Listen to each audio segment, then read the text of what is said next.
Tonight on Tabletop for One, please join me as I try to stop the Kemet Lords from opening portals in the second scenario of Tanares Adventures.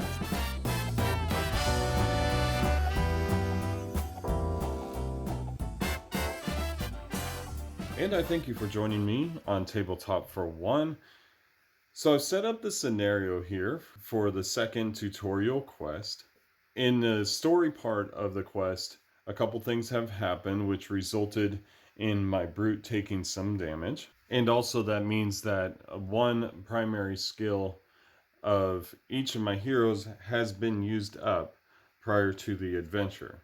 So sometimes during story mode, you'll be faced with different decisions. You'll have to roll dice, fight enemies that are not on the board, and they'll affect the game state. They'll also grant you sometimes what's called as a fact. And the facts that you have that are checked off on your campaign log can have future impact either in the scenario or other scenarios. Alright, so we're going to go over some of the rules. In this particular scenario, we are trying to stop the Kemet Lords, which are represented by these figures here on the ritual square, from opening up the portals and invading the land. And so the Kemet Lords themselves will not move or act at all. They are covered by a mana shield that has 70 hit points, which will be tracked by the boss token here. And so our goal is to, in this current room, kill all the villains and reduce the mana shield to 0. And when that happens, we go on to the next event. Now, in order to damage the mana shield, I can either target one of the two Kemet Lords. The mana shield itself has a defense of 2. And the other way to damage it is to spend mana on skills. And every time you activate a skill, it's going to do 10 damage to the mana shield. And that'll probably be the majority way of doing damage to the mana shield. Also, we have barrels on the board, and the barrels, as indicated by the special rules in the quest guide, state that when you interact with the barrel, you'll gain a mana cube for each hero. Now, the way you interact is you spend a movement point while adjacent to the item. So like, let's say if I wanted to move the brute here towards the Reaper, I could go 1, 2, 3, activate, and that's number 4, 5, 6, and that uses up all 6 of his movement points. That is not the that is not the move I want to make right now, but you get the idea. All right, so let's talk about the enemies on the board. So we have the Violent Reaper, which you've seen before. He just does 17 damage. He does not have a passive ability, and he starts out at 35 health. But then we have the Mystic Spectre. And so this is a level 3 enemy. So it's a higher level enemy. The Reaper is level 1. And so this one actually has 95 hit points. On top of that, it has a devastating ability. So it'll do 17 damage on a hit, and then 13 damage to the closest hero within range. It has a melee range of 2. And then on top of that, its trigger for its passive effect is no other villain is in one space of the target. And the effect is take an extra turn. This passive does not apply in it.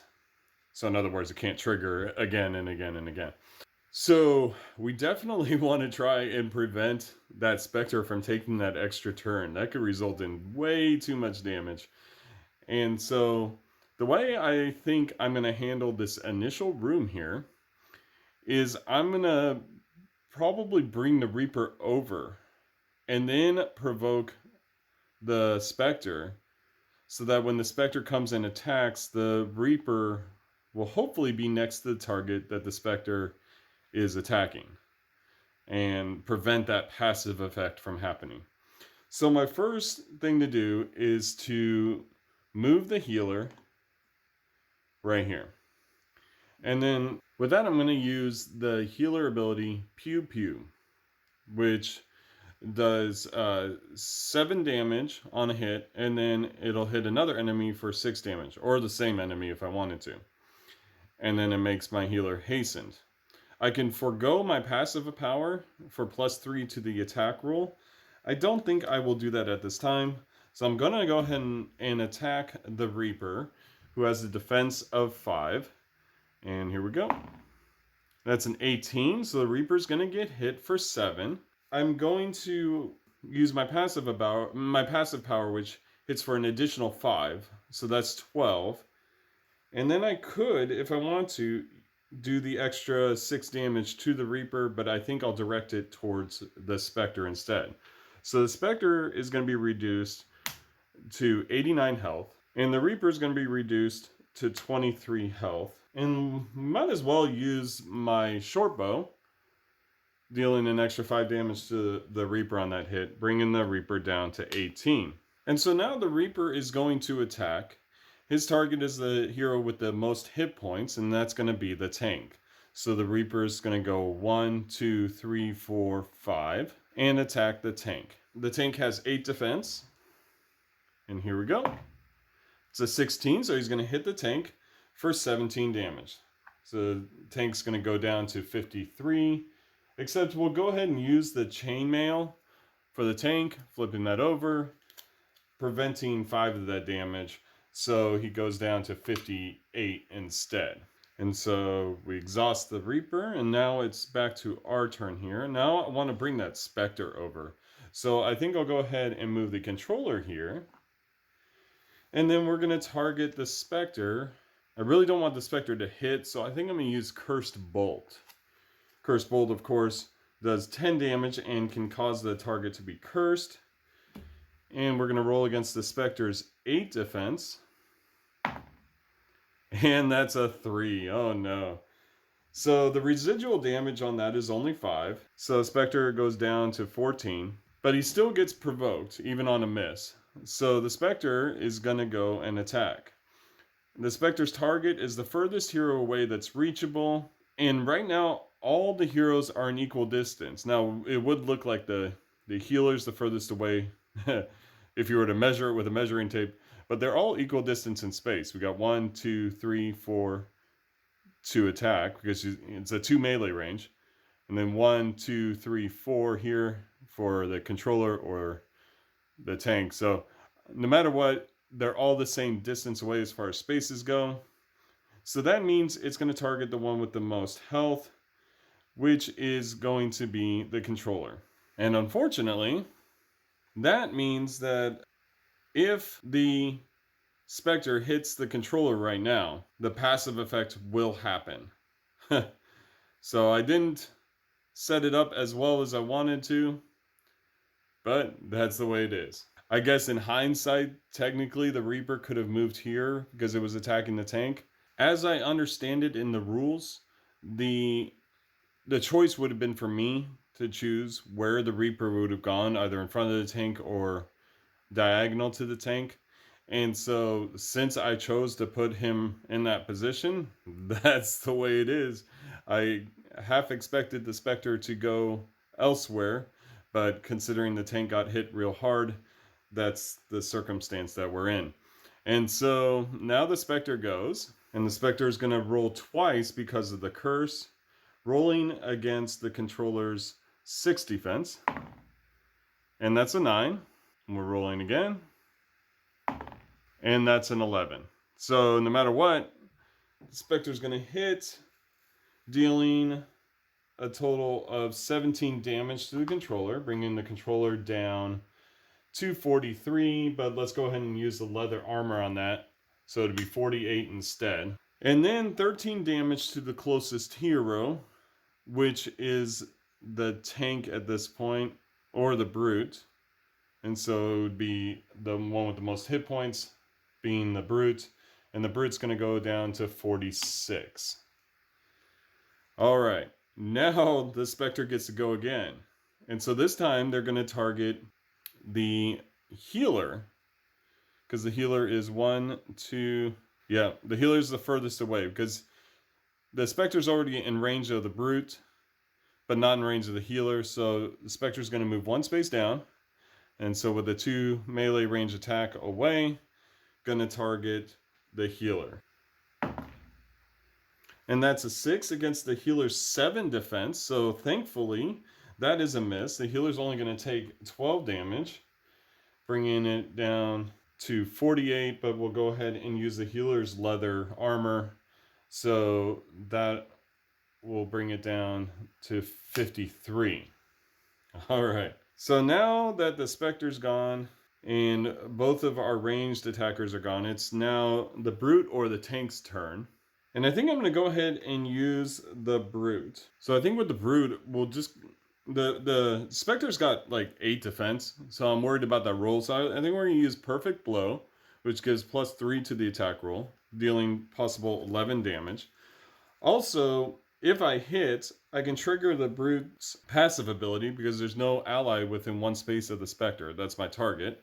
Let's hope for that hit. Here we go. Oh no. Oh my goodness, that is a miss. It'll still do 5 damage, 5 residual damage to the Spectre, but oh, that's horrible. So now the Brute has gone, and it is now the Tank's turn. And so I think with the Tank, we're going to plan on that Spectre being the first to attack next turn. So we're going to use Retaliation Attack. This gets +1 to the attack roll, does 9 damage, and then lets me designate one of the 2 enemies to retaliate against if or when they attack. Let's go ahead and roll. So we need a 7 or better. And that's a 5. Oh no, the rolls are horrible today. Okay, so that's going to deal another 5 damage to the Spectre. The Spectre still has 74 hit points, and we are just not winning with the rolls. Okay, so now we are at the end of the round. Now, in the rules at the end of the round, if there are Kemet Lords anywhere on the grid, then one hero is going to take 5 damage. And so we'll go ahead and assign that to the Tank. Tank's going to go down to 53. Then we're going to remove all of our exhaustion cubes and start a new round. So at this point, I'm going to assume that my bad luck has run out. And we're going to take a shot at doing the Wheel of Fortune, my favorite attack of the controller. Wheel of Fortune says that before striking, make 2 guesses about the roll, whether it's 13 minus or 14 plus, and odd or even. So I'm going to go with over 13 and odd as my guess. And if I guess any of those right, we'll do some extra damage to the Reaper. So we're targeting the Spectre. We don't get focused because the Spectre's too close. And that's a 7. So that's a miss. Spectre's got 8 defense. Wow. So the Spectre is going to take 15 damage, bringing it down to 59. And unfortunately, none of those effects happen, and I just spent one of my special attacks for very little. So now that means that the Spectre is going to go. So the Spectre is going to target a hero the furthest away. Now, all the heroes are currently in range. So that means it's going to target either the Tank or the healer because they have the same amount of hit points and the most hit points.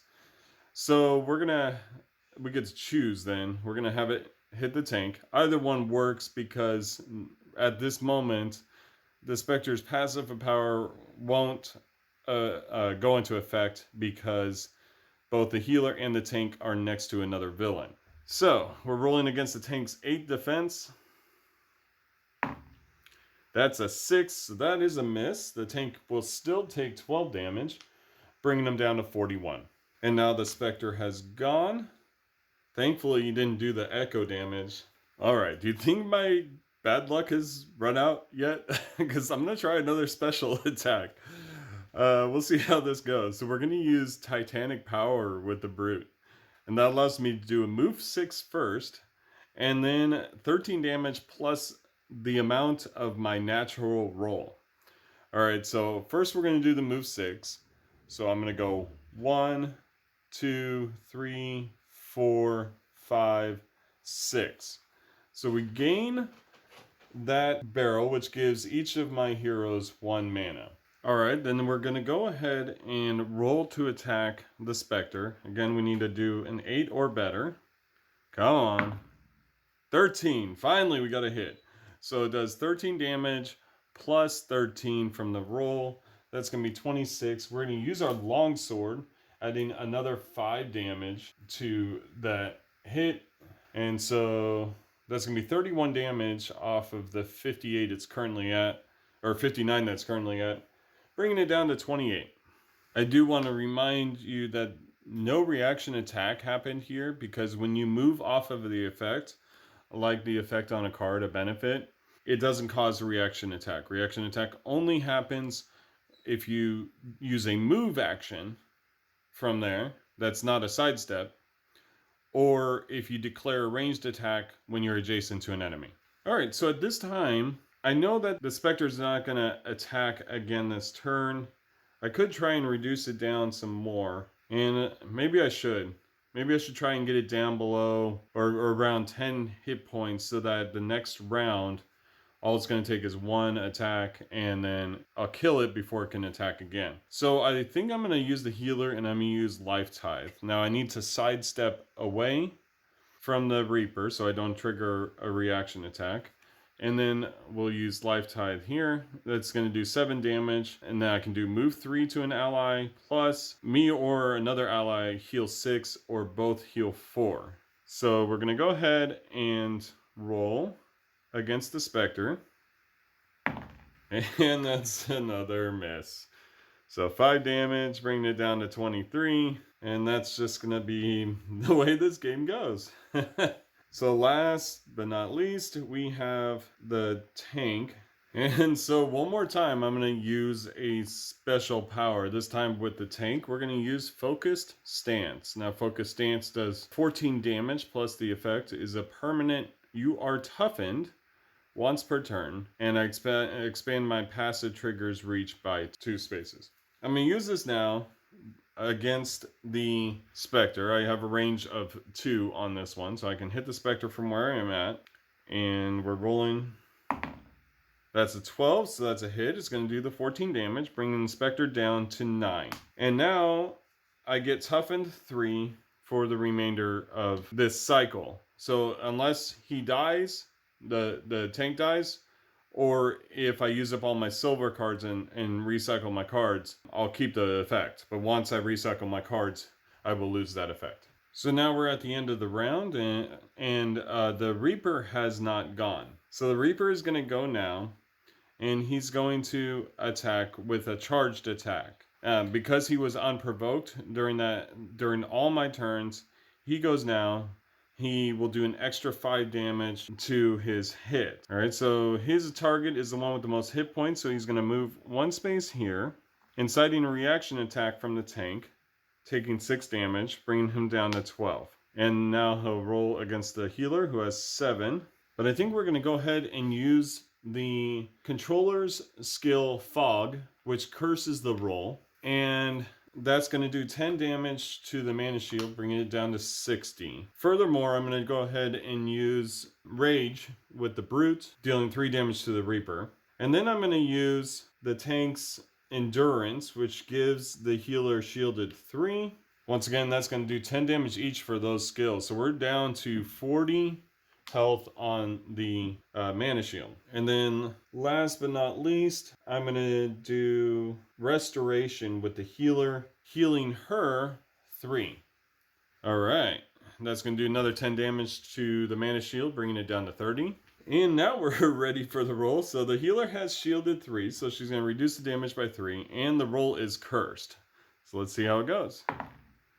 And that's a 6, so pretty much no matter what's going to happen, we're looking at a miss. That's a 4. All right. So then the Reaper's only going to do 8 damage residual minus 3, so that's 5. So at this point, even though he was unprovoked and gets the plus 5 damage, that's only on a hit. I verified in the rules just now, that's only on a hit. So his residual damage was just the 8 minus the 3 from the shielding. And so it was just 5 damage to the healer, which is really nice for us. So at that point, everybody's gone, and we're going on to the next round. And now we got to choose which character is going to take 5 damage. And I think we'll just go ahead and do it to the healer, bringing her down to 46. Okay, now I think we're going to use the controller to attack. And we're going to attack the Spectre and try and kill it off. So we're going to use Fatal Kiss, which does 9 damage. And another enemy takes half the half the die roll rounded up. So if we roll a 20, we're going to kill off both of these guys. Let's give it a shot. That's not going to be that easy now, is it? Oh no. So that's 5 residual damage to the Spectre.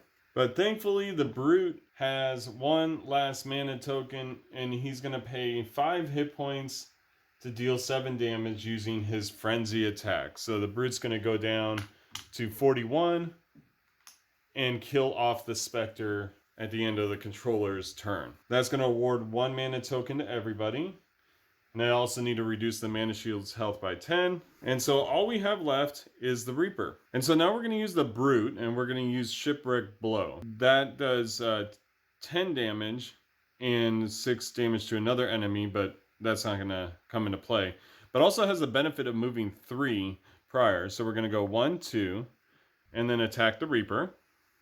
And that's going to kill him off. All right. And then we get 1 mana cube for each of our characters. And before I finish my Brute's turn, because now he can move again, I'm going to use a couple skills. All right, so first I'm going to use, I'm going to use the healer's Zeal, which pay 2 hit points and heal 4 to an ally.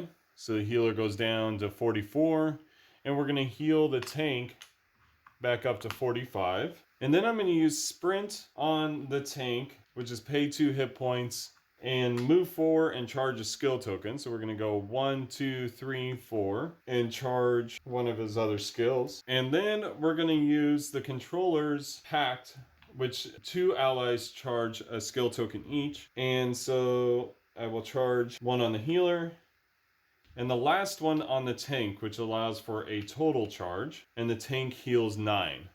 So the tank's going to come back up to 52. And before we finish the Brute's turn, we have now completely eliminated the Mana Shield with all the skill token activations. So the Mana Shield's gone, and now we do the event. So I'm not going to read the event because there are certain outcomes that happen here if certain things are in place, but I will tell you what happens in my particular outcome. So in my particular outcome, the arrow guide and the the archer and the necromancer, they're going to escape, but before they escape, the archer shoots 2 heroes that are closest to him, doing 7 damage each. So the tank is going to go down to 45, and the Brute's going to go down to 34. And then they're removed from the board. Now, the result of this room does not come into play until the end of the round. And as of right now, I still have a move action I can do with the Brute, because he just did an attack the last turn. So we're going to go 1, 2, 3, 4, 5, 6. And then I have my tank who can go. And so we're going to go 1, 2, 3, 4. And we're going to skip the other move action with him. I guess I could go a couple more spaces here and get in front of that door. And then last, we're going to do the healer. And the healer's going to go 1, 2, 3, 4, 5. And the controller is kind of trailing behind, but that's okay. And so now we check at the end of the round, and it says if at the end of the round the Mana Shield's gone and all the villains are gone in this room, we will go to the next event, and I will go ahead and set that up now. All right, so here we are. We've opened up the second door to the second room, and currently our heroes are kind of dragging behind here. But we do have some good opportunities to catch up. The hit point status of my heroes currently are the Brute is the lowest at 34. The healer is at 44, the tank 45, and the controller 48. So the setting here is similar to the previous room with a couple different things. First of all, the Mana Shield's back up for this particular square here with these 2 Kemet Lords. So same situation as before. If we use a skill token, we will deal 10 damage to the Mana Shield. If we attack the Combat Lords directly, we will deal damage to the Mana Shield. We've got 2 Reapers on the board and a zombie. So there's 2 things you haven't seen before. First of all, the Noxious Reaper. This one targets the hero with the least amount of hit points. And if it hits, then the target loses 1 mana cube. So we definitely don't want that to happen. But it's not the worst thing in the world. And then we have the Guardian Reaper, which you've seen in the last playthrough, if you watched that one. And so when that one hits, it'll empower the any villain that has the highest amount of hit points. And then we have the Zombie. So the Zombie is a level 2 villain, and it has 75 hit points. And what the Zombie does is it does 18 damage plus it pushes a target by 4. And then if there's no other hero within 1 space of the target when he attacks, he does pull 6 and deals 6 damage to the farthest hero. So one of the 2 other things I need to tell you about this scenario. First of all, I didn't mention before, but there are barricades on the scenario. And the barricades are like a half-size wall. So they block movement, but they do not block attacks. So you can attack over them, you just can't move through them. Then these 3 guys are what they call a guard group. In the book, you'll see it notated. It'll say guard, and it'll show a shield next to it. It'll also show a shield near their number on the map when you set up the board. Okay, so a guard group isn't activated until you get within 3 spaces of it, or you target one of them for primary attack, or you attack one of the other ones in the group. There's several different conditions that activate a guard group. So if right now I just move around and do things in this room without entering this room, getting within 3 spaces of this character here, then these guys won't do anything. So I can set myself up ahead of time, move everybody into position if I want. The only problem then of course, is at the end of the round, one of my heroes does take 5 damage according to the special rules. So I don't know that I necessarily want to take that 5 damage. But I could do that. So I want to keep that in mind. And I might just do that. That way I have a full round to attack with. Especially since my controller is so far behind. So the first thing I'm going to do is I'm going to move the controller. And the controller is going to go 1, 2, 3, 4, 5. And we're going to move again. 1, 2, 3, 4. Right there.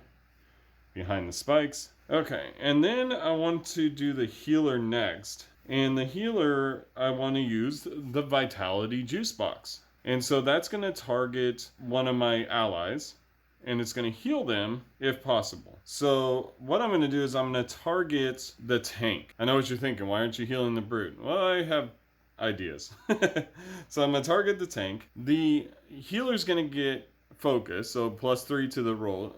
As a reminder, you do have to roll against the defense of the character that you're healing. It's a matter of accuracy, basically. And so we're going to roll against the 8. We just need a 5 or better because we're focused. And that's a 2. Well, that happened. So it heals the tank back up to 60 and just totally wasted my juice box. I mean, it's not a total waste. It's a 15-point heal. But that's what happens. So then I think I'm going to go ahead and move the healer within range of the door here. And then for the next turn, which will be the brute, I will move the brute here. I'm basically going to pass on the tank's turn and just leave him there. So at this point, I'm going to take 5 damage on one of my characters because we'll consider this the end of the round. And so my tank will take the 5 damage. And now we're going to start a new round. Again, these guys didn't activate because they are in guard mode. And so the moment I move 1 space here, then they'll be aware of the presence. They'll be removed from guard mode. And they'll have turns at the end of the round if I don't provoke them. Alright, I think I'm going to go ahead and use the brute. We're going to attack the Reaper. His target is the one with the most mana, and that's currently the brute. But I don't want the Reaper to move. So I'm going to use the brute. We're going to go 1, 2, 3, 4. Gaining that barrel, of course, gets each of the heroes 1 mana. And now we're going to use Ziffo Strike with the brute. It's his last silver card. And attack the Reaper. The Reaper has 5 defense. And we're rolling. That's a 20. So it's 12 damage plus 5. That's going to be 17 damage. And that'll bring him down to 23. And now, since I used up all the silver cards of the brute, I'm going to flip those back over. And I'll be able to flip his axe back over, or his longsword back over. So he'll have that item ready to use once again. And on top of that, his passive power comes into play. No allies within one space of the target. And so he will gain 1 mana. And then he can do move 2 to an ally. And I don't think that's necessary, so we're going to skip the move. Okay, so now the Reaper is going to attack the Brute. The Brute, of course, has 6 defense. And here we go.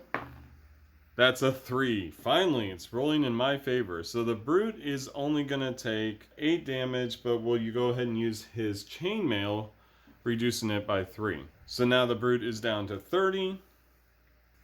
And so now we're going to use Daring Taunt with the tank. So we're going to go 1, 2, 3, 4, right next to the zombie. And the zombie has 8 defense, but Daring Taunt gives +3 to the attack roll. And so we'll go ahead and roll. That's a 16, so that's going to be a hit. We'll also use the longsword on the tank to deal an extra 5 damage. So that's going to be 14 damage to the zombie. And that brought him down to 61. Now the zombie's going to go. And he's going to attack the hero with the most hit points, and that's going to be the tank. And since I positioned myself in such a way, when he hits the tank, his passive power is not going to come into play because it has to have no other hero within one space of the target, while the Brute's within one space. So the zombie's going to go ahead and roll against the tank with his defense of 8. The tank still has toughened from before, so he'll reduce that damage by 3. All right, here we go. That's a 9. So he's going to hit. So he's going to deal a total of 15 damage to the tank, bringing the tank down to 40. And then he's going to push the tank 4 spaces. So 1, 2, 3, 4. I'm not sure how the direction is affected. I do know that when you do a push, it's always 1 space further away from the guy who's doing the pushing. So he was here, so this one's further away, then this one, then this one, then this one. And I don't know if he could have gone just straight back. Maybe if one of the designers see this or somebody knows, they can clarify in the comments. I'd appreciate that because I could not find it in the rulebook. I do want to backtrack for 1 second before I move the tank, because I made a mistake. So when I did Daring Taunt with the tank, I was supposed to pull one enemy up to 4. And so the enemy I would pull would be this one here. And of course, pull brings 1 space closer each time. And so I'm going to bring him there. And that's where he's going to end his turn, or end that pull. And then we're going to go back to the zombie pushing me. And so the zombie turn is over. All right, so now we're going to go to the controller's turn. And the controller is going to attack the Orange Reaper because the Orange Reaper is now within range. And I think we're going to try a special attack once again. This time she gets focused, so +3 to the roll. She just needs a 2 or better. Now Mystery Box, it does 18 damage, plus if the roll was odd, heal 18 or revive a dead ally. Or if it's even, deal 18 damage to another enemy or 4 damage to all enemies and move them 3. Alright, so let's go ahead and roll this. It's a 2, it's still a hit. Remember, +3 from the focus. So we're going to use short bow on that as well. That's going to make it 23 damage. Now it's even, so it's going to do 18 damage to another enemy. And we'll go ahead and target, I think we'll target, oh, it's tempting. I think we'll target the Green Reaper. The orange one goes down 23 damage, so he goes down to 12. And then the Green Reaper goes down to 5. I was actually really hoping for a heal at that point, but unfortunately that was not the case. And so now it's the Orange Reaper's turn. He's going to target the one with the least amount of hit points, which is the Brute. So he's going to move one space towards the Brute. And then before he attacks, I think I'm going to modify his rolls in some way.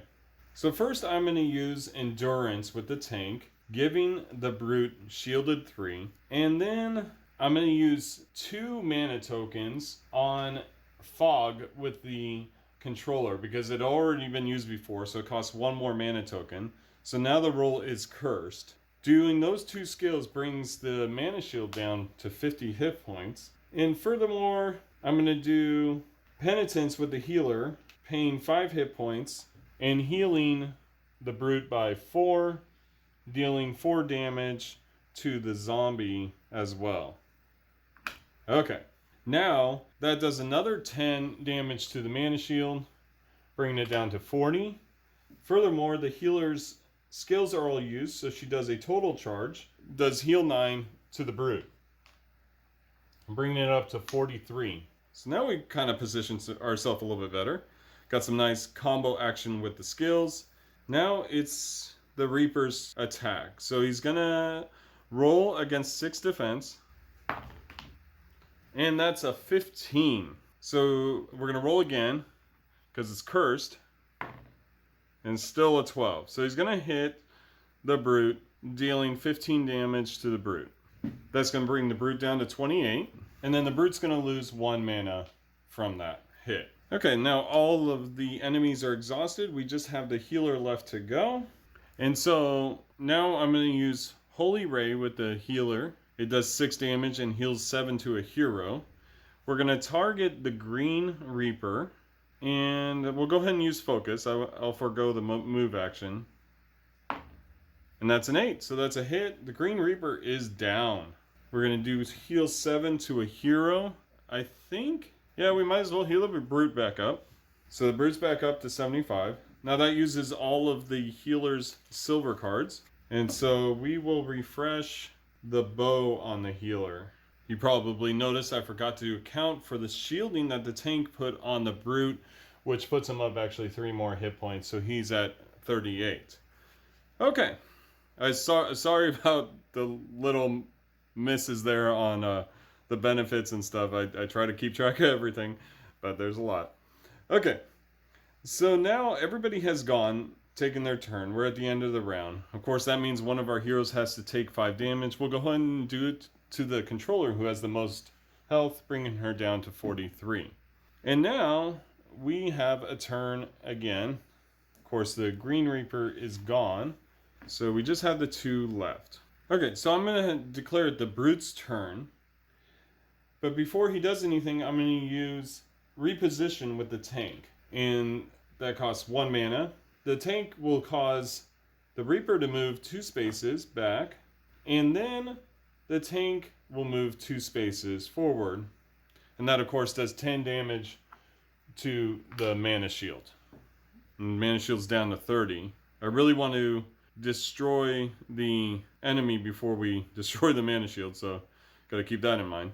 But now we're going to go ahead and target the zombie with giant form with the Brute. And so that is a ranged attack in a 3x3 area. So we're going to target everything here. So that's the zombie, the Reaper, and the 2 Kemet Lords. And so what giant form does is it does 13 damage per hit. I can run to one of the targets hit.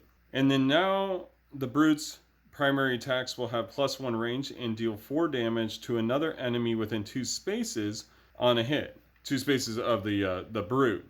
So assuming I actually hit these targets, this will happen. Okay, so we're going to target this zombie first. And the zombie, of course, has 8 defense. Hopefully it's a hit. That is a 9. Thank goodness. Okay, we're going to use the longsword. So that's going to increase the damage to 18 against 77. So now we're looking at 59 hit points. Then we're going to roll against the Reaper. It's a 16. That's a hit. Deals 13 damage. And it's going to kill the Reaper. That, of course, grants 1 mana token to all of my heroes. Although I'm not going to want to use mana after this attack. At least not for the moment. I don't think. And then the 5 goes against the first Kemet Lord.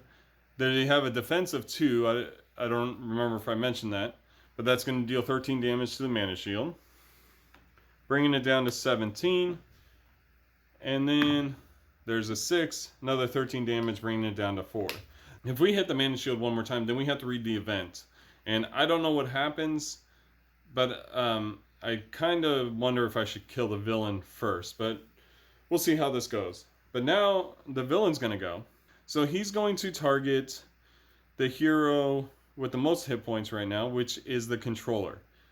Now, in this case, I don't remember if I explained this in the last video. I think I did, but if he cannot reach his favorite target, he's going to go to the next favorite target within range. And so his next favorite target is going to be the Brute. And so, because the Brute is second in hit points at 40, and so he's going to go 1, 2. It'll be the safest route, shortest route to the Brute. He's going to hit the tank for 18 if he hits. The tank still has toughened, so we're going to roll against the tank's 8 defense. And that's an 18, so that's going to be a hit. So it's going to be 15 damage to the tank, bringing the tank down to 25. It's going to push the tank. Now this is, again, one of those situations. So which way does he push? Tank could just go straight that way and not take any damage from the spikes, but I'm assuming it's worst case scenario. So we're going to go 1, 2, 3, 4. That's going to do an additional 4 damage to the tank. And that ends the zombie's turn. His passive does not come into play because the tank was next to the Brute at the time of the attack. And now with the tank, we're going to get back into play. We're going to go 1, 2, 3, 4 here. Or no, sorry, back 1 space. Because we're going to use Inspired Strength. Inspired Strength lets me target an ally. The drawback is the tank's going to take 4 residual damage. This attack particularly can never be regained or copied. And so what he's going to do is he's going to move the target 4. Then it makes a special attack, and that attack is not spent and does not apply temporary or permanent effects. So we're going to go ahead and use that against the healer. So we have to roll against the healer. And that's a 5. So that is a miss. And you know what that means. I get a residual heal. So the healer moves up to 54 in health. Oh well. I guess it's time to start healing with the healer again. So we're going to use the healer now. We have focus. We're going to attack the zombie with Holy Ray. And Holy Ray, of course, deals 6 damage and heals the hero 7. We just need to roll a 5 or better. And it's a 4. So that's just going to do 5 residual damage to the zombie, bringing it down to 54. And then next, we're going to go on to the controller, and we're going to use Mind Strike. Now, Mind Strike targets 2 enemies. She's only in range of the zombie, so she's just going to target the zombie. And it's also a miss, and that's going to deal 5 residual damage. This really just doesn't want to go my way. Now, with the controller, that uses up the last of her silver cards, so she will refresh all her cards and gain the short bow back. That is going to end the round at this point. One of our heroes is going to take 5 damage. We'll do it to the healer, bringing her down to 49, and then we are ready to go for another round. Okay, so we are going to attack the zombie with the Brute. But I know I said I didn't want to destroy that mana shield yet. I need to use some skills. I'm tired of this zombie wreaking havoc as he has. So I'm going to use Harm with the controller. That's going to cost 2 hit points. And now he's vulnerable 6. On top of that, I'm going to use Sprint with the tank, which costs 2 hit points. And it lets me move forward with the tank, but I'm just going to move 1. And then I will charge a skill token on the tank. That's going to cause a total charge and he's going to heal 9 hit points. That brings him back up to 28. So now the shield is down, and we're going to resolve what happens next. So this Kemet Lord here is going to deal 8 damage to the closest hero and remove 1 mana token. And then the other one's going to deal 12 damage to its closest hero. So the Brute's taking 20 damage, and that's going to bring him down to 18. But now these two are gone off the grid. And the goal is still to kill all the villains before we move on. And so now I'm going to use Savage Weapon with the Brute. And so we're rolling against the zombie's 8 defense. Please hit, please hit, please hit. It's a 17. All right, finally. Okay, so he's vulnerable 6. So he's going to take an extra 6 damage, which that makes it 19. Plus I'm in giant form, so that's going to do another 4 damage. So that's 23 damage total. And that's going to bring him down to 26. And on top of that, the Brute is going to use his passive power and gain 1 mana, and I can move an ally too. I don't think I will. I think I'm in a good position right here. So now the zombie's going to go. He's going to target the hero with the most hit points, and right now that's the healer. So I positioned myself in a way where he's going to have to walk through the spikes, and of course he's going to get a reaction attack from the Brute. So he's going to go 1, 2, 3, 4, 5. And so he's going to take a total of 12 damage from all of that. And that's going to bring him down to 14. All right, so he's going to attack the healer. And the healer has 7 defense. Before he goes, I'm going to use Penitence with the healer, paying 5 hit points, bringing her down to 44. I'm going to deal 4 damage to the zombie, bringing him down to 10, and then heal 4 to an ally, which will be the Brute, bringing the Brute back up to 22. Alright, so now the zombie is going to attack, and he's rolling against the 7 defense on the healer. That's a 2, that's a miss! Finally, in my favor. So he does 10 damage to the healer, bringing her down to 34. And now we're going to use Guardian Presence with the tank, but we got to move 1 space first, and we're going to roll against the zombie with 8 defense. That's a 12. The zombie is now dead. All right. And so now the next event happens, and we're going to end up opening the door. I'm going to go ahead and reset the board. All right. So I did a little housekeeping at the end of that round. I still had a couple turns to move and a skill to use to move my tank. And so these are the final positions of everybody here. And now we've got the new room set up here with enemies we've seen before in this scenario. So we got the Spectre back, the orange and green Reapers. But the end of this scenario has now changed. Instead of kill all villains and the mana shield, or remove the Kemet Lords from the board, it is now once they have left, the scenario ends. Now at the beginning of the quest, there is the extra challenge to kill the Spectre in the final room before the mana shield. And if you do, you win the extra challenge. But in the tutorial scenario, you do not get anything for the extra challenge. It's just there to give you an idea of how that works and maybe to even try for it if you can. I'm not sure that I'm going to go for that.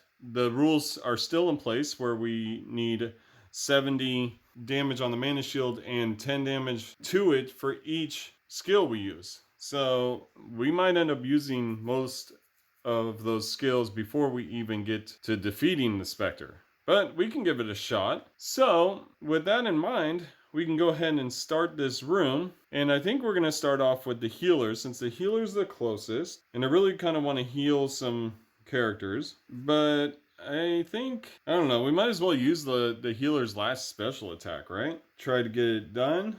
So we're going to move 1, 2. And that puts us in 1, 2, 3, 4, 5, 6, 7, 8. Okay, so we're in range of the Spectre. Now, understand that these are also, the 3 enemies are also a group.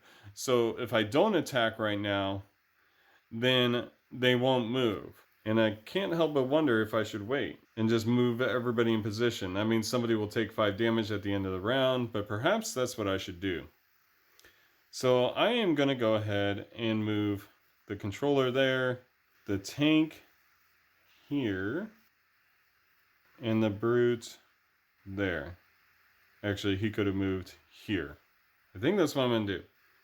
Let's see, that's 5 spaces away from the Spectre. Maybe that's the right spot. Anyways, we'll give it a shot there. Okay, so then we'll end the round, take 5 damage, and that goes to the controller. The controller is now at 36 hit points, and the healer now has the most hit points. Okay, so now let's go ahead and use Oxygen Siphon. So we're going to target the Spectre, we're going to have focus, and we're going to roll against the Spectre's 8 defense. That's a 6. It's still a hit because we have focus. So it's going to do 22 damage to the Spectre, bringing the Spectre down to 73 hit points. And then permanent, choose an enemy. It ignores all its helpful conditions and takes 3 damage at the end of all its turns. Well, obviously, that's going to go to the Spectre, so I'm going to set that right there. On top of that, we do get the healer's passive power and the short bow, so we're going to add 10 damage to that. 5 damage each from those things. So that's going to bring the Spectre down to 63 hit points. Perfect. Okay.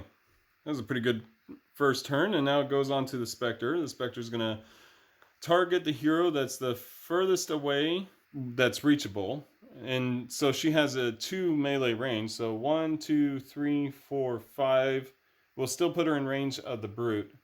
So she'll move right there and attack the brute. And I think we will use the brute skill Bone Crush. Has him pay 3 hit points. I know it's risky. To do weakened 8 to the Spectre. So the Spectre has weakened 8 now. We'll go ahead and use the tank's endurance to give the brute shielded 3. And then we'll use the healer's restoration to heal the brute by 3. Bringing it back up to 22. Now that was 3 skills, and that's going to do 30 damage, bringing the mana shield down to 40.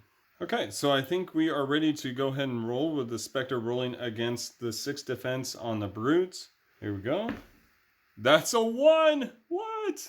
Alright, so weakened does not affect residual damage because weakened only affects attack damage, and residual damage, from what I understand, is not considered attack damage and therefore is not modified by effects that affect attack damage. However, shielded does. And so shielded is going to reduce that by 3. And so he's only going to take 9 residual damage, going down to 13. Come on, brute, stay in there. Okay, so now the Spectre is done, and he's going to take an additional 3 damage at the end of the turn for the Oxygen Siphon. And so now I'm going to do the brute's turn. And the brute, before the brute goes though, I'm going to use Zeal with the healer, which she pays 2 hit points. And then she heals an ally 4, so she'll heal the brute, bringing him back up to 17, and give him hasten. Now he can move past the Spectre. So 1, 2, 3, 4, 5, 6. And that's going to give everybody a mana cube. And then I'm going to spend 2 mana cubes to do Pact with the controller. And that lets other allies charge a skill token. So we'll charge the healer and the brute, which causes a total charge on both of them. Now the brute will do 9 damage to the Spectre, bringing it down to 51. And then the healer gets to heal somebody by 9, and of course that's going to be the brute, bringing it up to 26. And so that used 2 skill tokens, which is going to bring the mana shield down to 20. And then we are ready for the brute's turn. And so we're going to use Perfect Blow with the brute, which gives +3 to the attack roll. We're going to roll against the Spectre's defense. And that's a miss. It will do 5 residual damage, bringing the Spectre down to 46. Now, no other enemies have been provoked yet, so now I can go on to the tank. And so we're going to move the tank into position, spending 2. And then we'll go ahead and use the healer's ability Zeal once again, paying 2 hit points, healing the brute by 4, and Then we will pay 5 hit points using Frenzy with the Brute. And the Spectre is going to take 7 damage, bringing it down to 39. But at this point, and that destroys the Mana Shield. And so when the Mana Shield is destroyed, those enemies, there's some story bits that I'm going to let you discover for yourself, and you can read those. I don't want to spoil all that for you. But they're going to do damage to the enemies, and then there's a result depending on certain circumstances and what you've accomplished. Again, I will leave that for you to discover. Or you can just, read it for yourself since I played it out for you. But there you have it. That's going to end the scenario. So the Kemet Lords will escape, the other enemies will flee, and we win the scenario. And so that concludes the second tutorial scenario of Tanares Adventures. Please let me know in the comments below what you thought of this scenario. Maybe the enemies or the way the battle was set up, or maybe different things that I could have done better. Please like this video and subscribe to this channel if you like the content you see here. I do plan on doing more Tanares Adventures content, so stay tuned for that in the future. And I thank you very much for joining me today on Tabletop for One. Have a great night.